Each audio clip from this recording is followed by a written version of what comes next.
কয়েকদিনের টানা বৃষ্টিতে বাজারে যোগান কম থাকায় রাজবাড়ীতেও বেড়েছে বেশিরভাগ নিত্য প্রয়োজনীয় সবজির দাম। বিস্তারিত জানাতে পাংশা পৌর কাঁচাবাজার থেকে যুক্ত হচ্ছেন মাসুদ রেজা শিশির।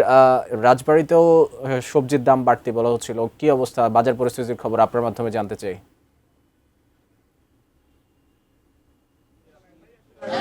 জানেন যে দীর্ঘ কয়েকদিন টানা বৃষ্টি, যে বৃষ্টির কারণে আসলে সবজির যে ক্ষেত সেগুলো আসলে নষ্ট হয়ে গেছে।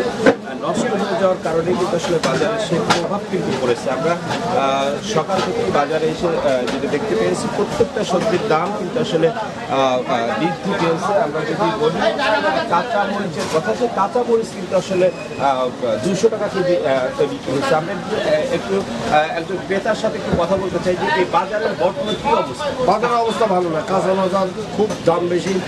যেমন কুঠাটা 100 টাকা কেজি, কাঁচামরিচ 200 টাকা কেজি, পটল 100 টাকা কেজি, পটল 100 টাকা কেজি, ডিম 350 টাকা টেনে, কাঁচামরিচ তো 200 টাকা কেজি। কাঁচা বাজার খাওয়ার মতো, করে খাওয়ার মতো কায়দা নেই। একটা লাউ 100 টাকা বলছিল একজন ক্রেতা। আমরা একজন কত দামে বিক্রি হচ্ছে যদি একটু বলতে? লাউ 100 টাকা পিস, মরিচ 200 টাকা কেজি, আর বেগুন 70 টাকা 80 টাকা কেজি। সুসাজ দাম বৃদ্ধির কারণটা কি? তরকারি আমদানি কম বাজারে, এটা কি বৃষ্টির কারণে? বৃষ্টির কারণে তরকারি একসাথে নষ্ট হয়ে গেছে। আবার নতুন সবজি আসলে দাম হয়তো একটু কমতে পারে, এইরকম।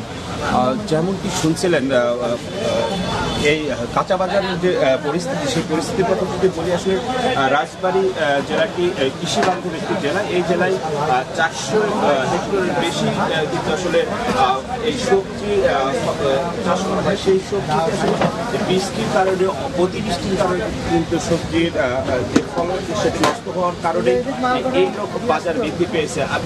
আমি যদি আপনাকে বলি, এই বৃষ্টির কারণে কিন্তু আসলে অতিবৃষ্টির কারণে বাজার বৃদ্ধি পেয়েছে। এই ছিল রাজবাড়ীর পাংশা পৌর কাঁচা বাজার থেকে আমার কাছে সর্বশেষ।